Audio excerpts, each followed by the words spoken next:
I specifically requested a white flight attendant, Senator Patricia Williams hissed quietly to her assistant as Jasmine Carter approached with the pre-flight champagne service. I don't feel comfortable with these people handling my food and drinks. What the senator didn't know was that the woman she was dismissing held an MBA from Wharton and was about to be recognized by the Billionaire CEO sitting 3 rows behind her. Before starting the story, don't forget to subscribe to the channel and turn on notifications. The Atlantic Airways Boeing 777 gleamed in the late afternoon sun at JFK International Airport, its first-class cabin a sanctuary of leather seats, crystal glasses, and the kind of understated luxury that came with paying 5 times the cost of a regular ticket. Flight 447 to London was running precisely on schedule, carrying the usual mix of corporate executives, politicians, and celebrities who treated air travel as an extension of their exclusive world. Jasmine Carter moved through the cabin with the practiced grace of someone who had perfected the art of professional service over 5 years with Atlantic Airways. At 29, she possessed a rare combination of genuine warmth and unflappable composure that made even the most demanding passengers feel attended to. Her uniform was impeccable, her smile authentic, and her knowledge of fine wines and gourmet cuisine rivaled that of sommelier at the world's best restaurants. What the passengers settling into their first-class seats didn't know was that Jasmine Carter wasn't just exceptionally good at her job, she was dramatically overqualified for it. Behind her flight attendant badge was an MBA from the Wharton School of Business, an undergraduate degree in international relations from Georgetown, and fluency in 4 languages. She had once been on track to join the executive ranks of Fortune 500 companies, but life had taken an unexpected turn that led her to the friendly skies instead of corporate boardrooms. "Good evening, Senator Williams," Jasmine said warmly as she approached the woman in seat 1A with a silver tray of champagne flutes. "Welcome aboard Flight 447. May I offer you some Dom Perignon before takeoff?" Senator Patricia Williams looked up from her phone with the kind of expression usually reserved for discovering something unpleasant on the bottom of one's shoe. At 54, Patricia had built her political career on what she called traditional American values, though her critics often pointed out that these values seemed to have a very narrow definition of who qualified as traditionally American. "I specifically requested a white flight attendant," Patricia hissed quietly to her assistant, Madison, loud enough for Jasmine to hear, but quiet enough to maintain plausible deniability. "I don't feel comfortable with these people handling my food and drinks." Madison shifted uncomfortably in her seat, clearly mortified by her boss's behavior, but too dependent on her job to speak up. "Senator, maybe we should just— It's a matter of standards," Patricia continued, still speaking as if Jasmine weren't standing right there. "When you're paying first-class prices, you expect first-class service from qualified professionals, not affirmative action hires." Jasmine felt the familiar tightness in her chest that came with these moments, but her expression remained perfectly composed. In 5 years of flying, she had encountered this particular brand of cruelty more times than she cared to count. The key was to maintain professionalism while protecting her own dignity. "I understand your concerns, Senator," Jasmine replied calmly. "If you'd prefer, I can ask my colleague Jennifer to handle your service this evening. She's been with Atlantic Airways for 8 years and has excellent recommendations." Patricia waved dismissively. "Fine, just keep your distance." What Patricia Williams didn't notice in her determination to humiliate the flight attendant was the man sitting in seat 2A who had been observing the entire interaction with growing interest. David Chen, at 42, was the CEO of Quantum Dynamics, a tech empire worth $15 billion that specialized in artificial intelligence and sustainable technology. He was also someone who never forgot a face, especially one as remarkable as Jasmine Carter's. As Jasmine moved on to serve other passengers with the same grace she had shown despite the senator's cruelty, David found himself studying her more closely. There was something familiar about her bearing, her intelligence, the way she handled herself under pressure. It wasn't just professional competence. It was the kind of executive presence he recognized from years of working with the best business minds in the world. "Excuse me," David said quietly when Jasmine approached his seat. "I don't want to seem forward, but haven't we met before?" Jasmine paused, looking at him more carefully. There was something familiar about his face, but she couldn't immediately place it. "I don't think so, sir, though I do fly this route regularly. Perhaps you've seen me on a previous flight?" David shook his head slowly. "No, it's something else. Academic, maybe? Or business-related?" A flicker of recognition crossed Jasmine's eyes, followed immediately by what looked like panic. I should continue with the service. We'll be taking off shortly."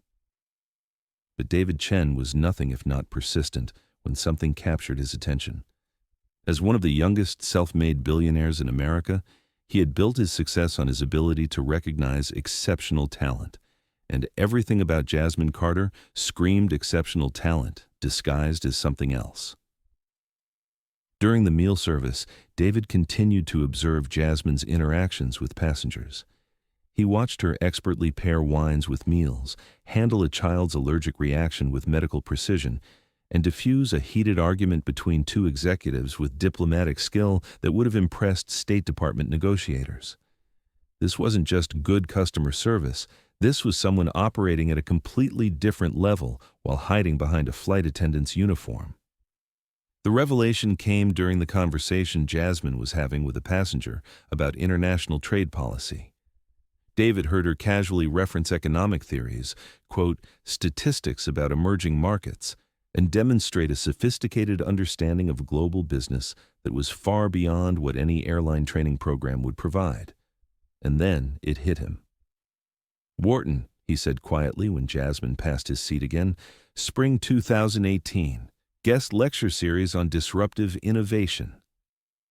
Jasmine froze, her professional composure finally cracking for just a moment.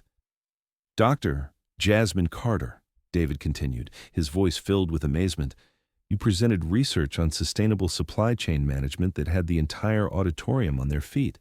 You were supposed to join McKinsey & Company after graduation." The champagne flute in Jasmine's hand trembled slightly. "I think you have me confused with someone else, sir." "No," David said firmly but kindly. "I remember because your presentation changed how I thought about corporate responsibility. I tried to recruit you for quantum dynamics, but you had already committed to McKinsey. What happened?" For a moment, Jasmine looked like she might cry. Then she straightened her shoulders and found her professional voice again. "Sir, I really need to continue with the service." But David Chen wasn't someone who let extraordinary opportunities slip away. "When we land, I'd like to speak with you. Privately." 3 rows ahead, Senator Patricia Williams was loudly complaining to anyone who would listen about the declining standards of airline service, completely oblivious to the fact that the woman she had dismissed was being courted by one of America's most successful CEOs. "These people just don't understand what quality service means," Patricia announced to the passenger across the aisle. "I've been flying first class for 20 years, and I've never seen such unprofessionalism." The passenger, a retired professor named Dr. Elizabeth Montgomery, looked at Patricia with barely concealed disgust. "I've been watching that flight attendant all evening, Senator, and she's been nothing but gracious, knowledgeable, and professional. Frankly, I'm more concerned about the quality of passengers than the quality of service." Patricia's face flushed red. "How dare you? How dare I what? Point out that you've been treating a hard-working professional like dirt based on nothing but her race? Because that's exactly what you've been doing." The confrontation was interrupted when the plane hit unexpected turbulence, causing several passengers to spill their drinks and creating a minor panic in the cabin. While other flight attendants struggled to manage the chaos, Jasmine moved through the cabin with military precision, checking on passenger safety, cleaning up spills, and reassuring nervous flyers with a calm authority that was unmistakably that of a natural leader. David Chen watched her in action and knew he was witnessing something special. This wasn't just competence, it was executive-level crisis management disguised as customer service.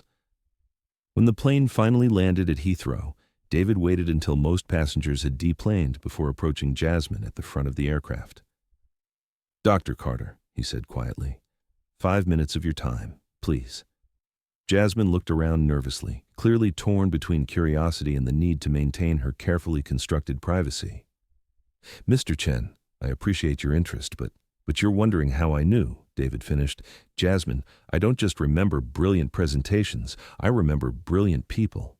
And I'm wondering what happened to turn one of Wharton's most promising graduates into a flight attendant." For a long moment, Jasmine studied his face, clearly trying to decide how much truth she was willing to reveal. "Family emergency," she said finally. "My mother was diagnosed with early-onset Alzheimer's just as I was finishing my MBA. The McKinsey position required extensive travel, and there was no way I could take care of her while building a consulting career." "So you became a flight attendant?" "It pays well enough to cover her care. The schedule gives me flexibility to be home between flights, and the benefits include excellent medical coverage." Jasmine's voice was matter-of-fact, but David could hear the weight of sacrifice behind her words. "And you've been doing this for how long?" 5 years. David felt a surge of admiration for this woman who had given up what could have been a billion-dollar career to take care of her mother. "How is she now?" "She passed away 6 months ago," Jasmine said quietly.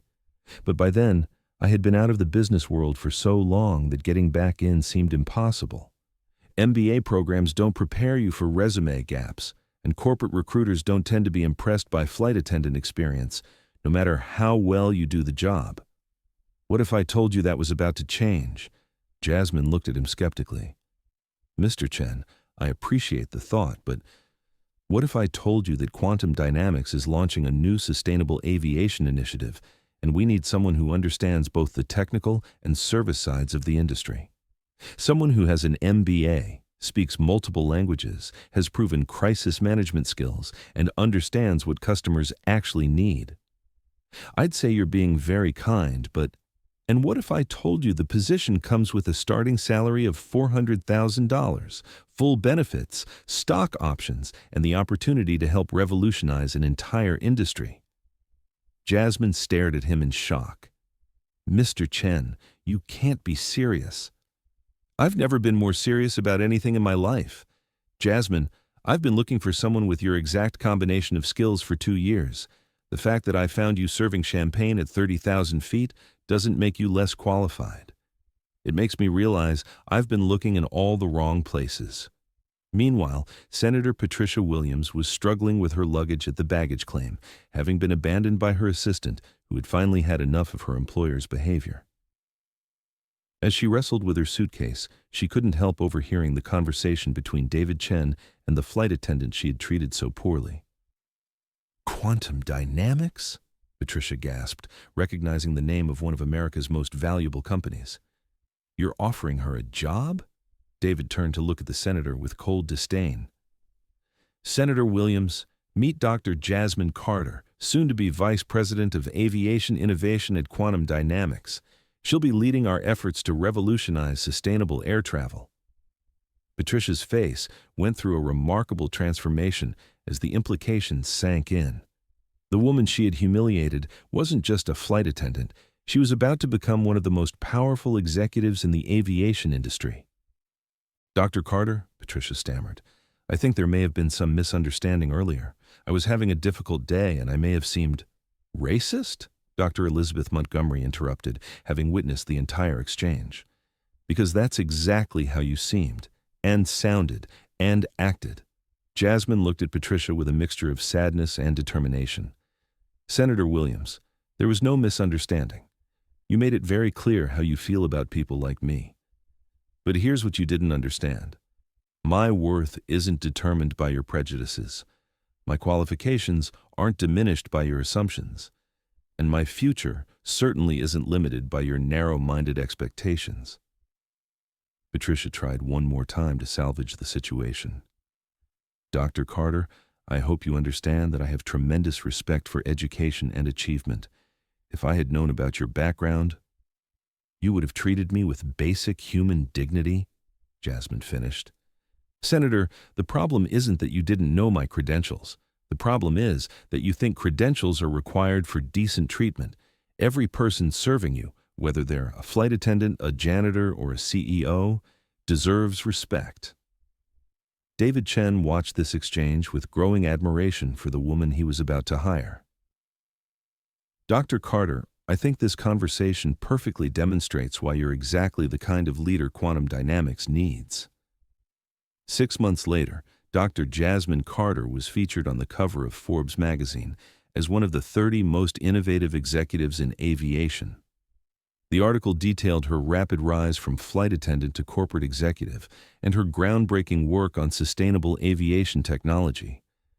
The story had captured the public imagination, not just because of its dramatic narrative, but because it highlighted something important about talent, opportunity, and the dangerous assumptions people make about others based on their circumstances. The most qualified person for a job, Jasmine said in the Forbes interview, might be the one you'd least expect to find. They might be serving your coffee, cleaning your office, or yes, bringing you champagne at 30,000 feet. But talent doesn't always come with the right pedigree, and brilliance doesn't always wear the right uniform. Senator Patricia Williams, meanwhile, had faced significant backlash after a passenger video of her behavior went viral. The clip, taken by Dr. Montgomery on her phone, showed Patricia's cruel treatment of Jasmine and became a powerful example of how casual racism plays out in everyday interactions. Patricia was forced to issue a public apology and eventually lost her re-election bid after voters decided they didn't want to be represented by someone whose character had been so publicly exposed. I learned a valuable lesson, Patricia said in her concession speech. I learned that the way we treat others when we think it doesn't matter reveals everything about who we really are. I failed that test, and I accept the consequences. David Chen, reflecting on the experience a year later, often told the story as an example of how great leaders can be found in unexpected places. The biggest mistake companies make, he would say in speeches to other CEOs, is assuming that talent only exists in traditional packages. The best hire I ever made was someone I found working in a completely different industry, someone whose resume looked nothing like what we thought we wanted, but whose character and capabilities were exactly what we needed. Quantum Dynamics Aviation Division, under Jasmine's leadership, went on to develop revolutionary electric aircraft technology that reduced aviation emissions by 60% while improving passenger experience. The innovations she spearheaded were directly influenced by her years of understanding what passengers actually needed and wanted from air travel. Dr. Elizabeth Montgomery became one of Jasmine's closest mentors, and their friendship began with that moment of courage in standing up to bigotry at 30,000 feet. I've learned, Doctor, Montgomery would say, that sometimes the most important thing you can do is speak up when you see injustice, even when it's uncomfortable, even when it's not your fight. Because staying silent in the face of cruelty makes you complicit in it. The story of the flight attendant who became a Fortune 500 executive became legendary in business schools as an example of how assumptions about people's capabilities based on their current circumstances can blind us to extraordinary potential. But more importantly, it became a reminder that everyone deserves dignity and respect, regardless of their job title, their background, or their apparent station in life. The woman serving your drinks might have an MBA, Jasmine would tell audiences when she spoke about her experience. The man cleaning your office might have a PhD. The person you dismiss as unqualified might be the exact person who could solve your biggest problems. The question isn't whether they're worthy of opportunity. The question is whether you're wise enough to recognize it when you see it. 3 years after that flight to London, Jasmine Carter was named CEO of Quantum Dynamics Aviation Division, making her one of the youngest black female executives to lead a billion-dollar division of a major corporation. Her first act as CEO was to establish a scholarship program for students from underrepresented communities who wanted to pursue careers in aviation and aerospace. Talent exists everywhere, she said at the scholarship program's launch. Opportunity does not. Our job is to change that equation. The Atlantic Airways flight where it all began became known internally as the Jasmine flight, and the airline now uses her story in diversity training programs to teach employees about the importance of treating every passenger with dignity and respect. You never know who you're serving, the training materials conclude. But more importantly, it shouldn't matter. Every person deserves your best service, your genuine respect, and your professional courtesy, not because of who they might turn out to be, but because of who they are right now, human beings deserving of dignity. If this story touched your heart, remember that the person serving you in any capacity, whether in a restaurant, on an airplane, in a store, or anywhere else, is a complete human being with dreams, talents, and possibly qualifications you never imagined. Treat them with the same respect you'd want for yourself or your loved ones. The next time you're tempted to judge someone based on their job or their appearance, remember Dr. Jasmine Carter. Remember that extraordinary people often hide in plain sight, and that your assumptions about others say far more about you than about them. True class isn't about what you can afford to buy. It's about how you treat people when you think nobody important is watching. Because the truth is, someone important is always watching. The person you're interacting with, who deserves your respect simply because they're human. And remember, the most successful people are often those who understand that lifting others up lifts everyone up, while tearing others down diminishes us all. Choose to be someone who sees potential, recognizes dignity, and creates opportunity, not just for your own success, but for the success of everyone around you. Thank you very much for listening. Please let us know what you think of this story in the comments. Don't forget to like the video and subscribe to the channel. Turn on notifications so you don't miss any other videos.